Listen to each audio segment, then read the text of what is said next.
IUI के बारे में लास्ट 2 वीडियो में हमने कई सारी बातें जानी। उस वीडियो पे बहुत सारे कमेंट्स भी रिसीव हुए।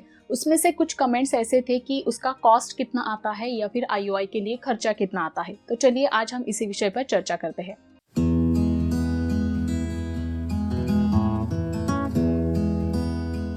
नमस्कार, मेरा नाम डॉक्टर मृणालिनी मनोज है और मैं एम्ब्रियोलॉजिस्ट हूँ और मैं पिछले 5 साल से इस क्षेत्र में काम कर रही हूँ। प्रेगनेंसी और प्रेगनेंसी से जुड़ी बातें ये हमारे चैनल की खासियत है और इसी से जुड़ी हुई सारी इन्फॉर्मेशन हमेशा आपको यहाँ पे मिलती रहेगी। IUI, intra uterine insemination. IUI क्या होता है, आईयूआई कैसे होता है, या फिर आईयूआई में जेंडर प्रेडिक्शन, इसका मतलब लड़का होगा या लड़की होगी, क्या इस बात का पता आप लगा सकते हैं।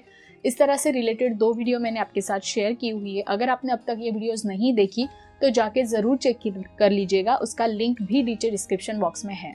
आज हम आईयूआई प्रोसेस में खर्चा कितना होता है। एक्चुअली आईयूआई प्रोसेस में होने वाला खर्चा किन बातों पे निर्भर करता है, कौन सी बातों पे डिपेंड करता है, ये सब जानेंगे।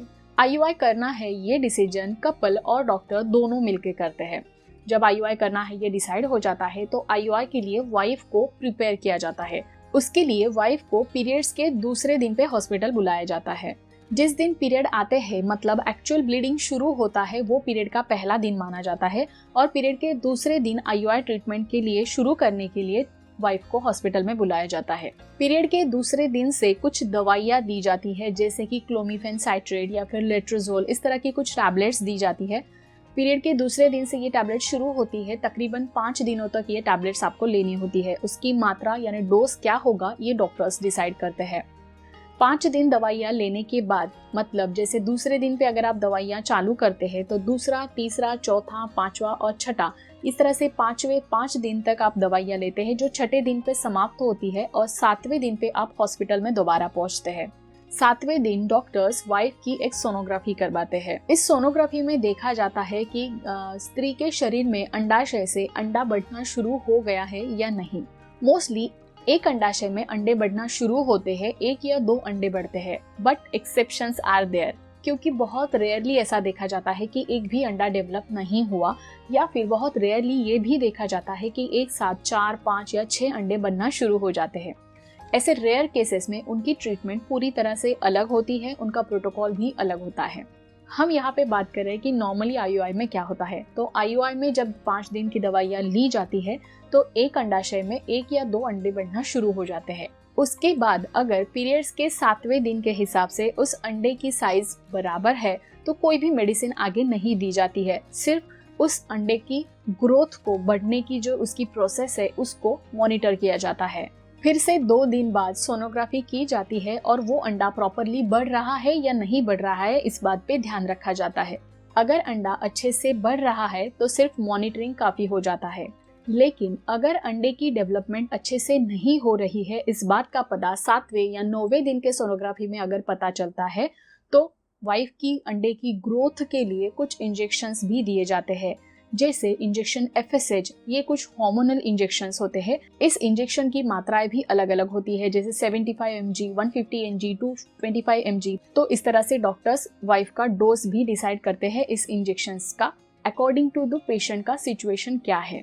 इन इंजेक्शंस का इस्तेमाल करते हुए भी डॉक्टर्स सोनोग्राफी करने के बाद ये तय करते हैं क्या इस इंजेक्शन का डोज वही रखा जाए या बढ़ाया जाए या कम कर दिया जाए। तो उसको पूरी तरह से मॉनिटर किया जाता है। जब अंडे का साइज 18 से 20 mm तक हो जाता है, यानी अंडा फुल्ली मैच्योर हो जाता है, तो उस वक्त कपल को अगला सारा प्रोसेस एक्सप्लेन किया जाता है। जैसे अंडा अभी फुल्ली मैच्योर हो चुका है और अंडे को फूटने के लिए अब इंजेक्शन दिया जाएगा, जैसे इंजेक्शन HCG। जी हाँ, ये भी एक हार्मोनल इंजेक्शन होता है। इसकी भी पावर या स्ट्रेंथ अलग अलग होती है, जैसे 5000, 10,000। तो कौन सी पेशेंट में कौन सा इंजेक्शन का स्ट्रेंथ यूज किया जाएगा ये भी डॉक्टर्स डिसाइड करते हैं अकॉर्डिंग टू द पेशेंट का सिचुएशन। अंडा फूटने का ये जो इंजेक्शन होता है, इंजेक्शन HCG, ये देने के बाद अंडा अगले 48 घंटे में फूटता है। अंडा फूटना, इस प्रोसेस को ओव्यूलेशन कहा जाता है।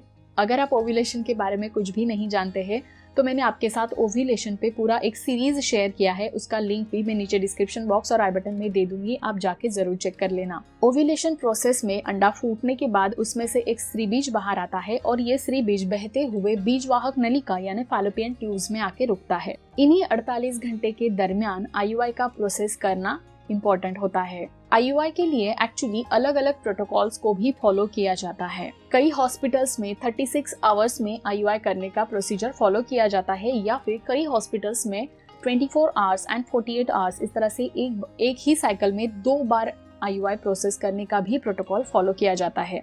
आइए इस प्रोटोकॉल को ध्यान से समझते हैं। मतलब अगर किसी वाइफ को 5 तारीख को सुबह 9 बजे इंजेक्शन HCG अंडा फूटने के लिए इंजेक्शन दिया है, तो ठीक 36 घंटे के बाद यानी 6 तारीख को रात को 9 बजे उसको IUI किया जाएगा। या फिर अगर 5 तारीख की रात को 9 बजे अगर उसको इंजेक्शन HCG दिया हुआ है, तो 36 घंटे के बाद यानी 7 तारीख की सुबह 9 बजे उसको IUI किया जाएगा। तो ये हो गया 36 आवर्स का यानी 36 घंटे का प्रोटोकॉल। आइए समझते हैं 24 और 48 आवर्स का प्रोटोकॉल। अगर 5 तारीख की सुबह 9 बजे इंजेक्शन HCG अंडा फूटने के लिए दिया है, तो 6 तारीख को सुबह 9 बजे यानी 24 घंटों में और 7 तारीख को सुबह 9 बजे यानी 48 घंटों में इस तरह से 2 बार IUI प्रोसीजर किया जाता है। या फिर अगर 5 तारीख की रात को 9 बजे इंजेक्शन HCG दिया हुआ है, तो 6 तारीख को रात को 9 बजे और 7 तारीख को रात को 9 बजे यानी ठीक बराबर 24 घंटे और 48 घंटे के बाद IUI किया जाता है। आई होप आपको ये 36 घंटे का IUI का प्रोटोकॉल या फिर 24 आवर्स और 48 आवर्स का भी IUI प्रोटोकॉल समझ में आ गया होगा। अगर आप इसके बारे में नहीं समझ पा रहे हैं तो मुझे कमेंट में जरूर लिखिएगा। अभी तक हमने वाइफ को IUI के लिए किस तरह से प्रिपेयर किया जाता है, कब सोनोग्राफी की जाती है, कौन से इंजेक्शंस कब दिए जाते हैं, क्या मेडिसिन दिए जाते हैं, ये सारी जानकारी देखी। लेकिन अब यहाँ से आगे 3 अलग अलग तरह की बातें जानना सामने आती है। जैसे अब IUI हस्बैंड के फ्रेश सैंपल के साथ करना है, या फिर IUI हस्बैंड जब अगर IUI के दिन पे अवेलेबल नहीं है तो उनका सैंपल अगर फ्रीज करके रखा है, तो हस्बैंड का ही सैंपल लेकिन जो फ्रीज करके रखा हुआ है, क्रायो प्रिजर्व करके रखा हुआ है, वो सैंपल के साथ IUI, ये सेकंड सिचुएशन हो जाती है। और थर्ड सिचुएशन हो जाती है अगर हस्बैंड्स के स्पर्म काउंट में कुछ गड़बड़ी आती है और या फिर कोई काउंट लो है, मोटिलिटी डाउन है, इस तरह से कोई भी अगर प्रॉब्लम है और आप डोनर के साथ IUI करना चाहते हैं, तो वो थर्ड प्रोटोकॉल हो जाता है। इन सब के बारे में हम आने वाले अगले कुछ वीडियोस में जरूर देखेंगे। लेकिन जैसे मैंने कहा था कि इस वीडियो में हम खर्चे के बारे में जानेंगे कि खर्चा किस तरह से होता है IUI प्रोसेस में। तो IUI के दौरान जो होने वाला खर्चा होता है वो कुछ तकरीबन इन चीजों पे निर्भर करता है। क्या वाइफ को सिर्फ टैबलेट्स पे ही अच्छी तरह से अंडे का ग्रोथ हो चुका है और कोई भी इंजेक्शंस नहीं लगे हैं, या फिर क्या वाइफ को टैबलेट्स के साथ साथ इंजेक्शंस FSH का भी इस्तेमाल करना पड़ा है, और वो भी अगर 75, 150 एंड 225 अलग अलग तरह की उसकी कॉस्टिंग होती है, तो कौन सा इंजेक्शन लगा और कितने इंजेक्शंस लगे, इस बात पे भी कॉस्टिंग चेंज हो जाती है। तीसरा होता है क्या अंडा फूटने के लिए HCG इंजेक्शन दिया है, और अगर दिया तो उसका भी स्ट्रेंथ क्या था, उसके हिसाब से भी कॉस्टिंग चेंज होती है। उसी के साथ साथ इस तरह की पूरी मॉनिटरिंग प्रोसेस में कितनी बार सोनोग्राफी हुई, जैसे मैंने पहले भी कहा, हस्बैंड का सैंपल फ्रेश सीमेन सैंपल है या फ्रोजन सीमेन सैंपल है, या फिर अगर डोनर के साथ डोनर सीमेन सैंपल के साथ अगर आप IUI करना चाहते हैं, तो उन बातों से भी IUI का ट्रीटमेंट का कॉस्ट वैरी करता है। उसी के साथ साथ जैसे मैंने प्रोटोकॉल्स भी आपको समझाए, तो अगर 36 घंटे का प्रोटोकॉल है तो सिर्फ एक बार ही IUI होता है। तो ऑफकोर्स IUI एक्चुअल प्रोसेस का जो जैसे कैथेटर या फिर सैंपल प्रोसेसिंग, IUI लैब में जो प्रोसेसिंग होता है वो एक बार ही होता है, तो उसका कॉस्टिंग भी आपको कम पड़ता है। लेकिन अगर 2 बार IUI प्रोसेस होने वाला है 24 आवर्स या 48 आवर्स, तो 2 बार सीमेन सैंपल का प्रोसेसिंग होगा, 2 बार IUI कैथेटर्स या पूरी IUI प्रोसीजर्स को रिपीट किया जाएगा, तो ऑफकोर्स उसमें कॉस्टिंग आपको ज्यादा लगती है।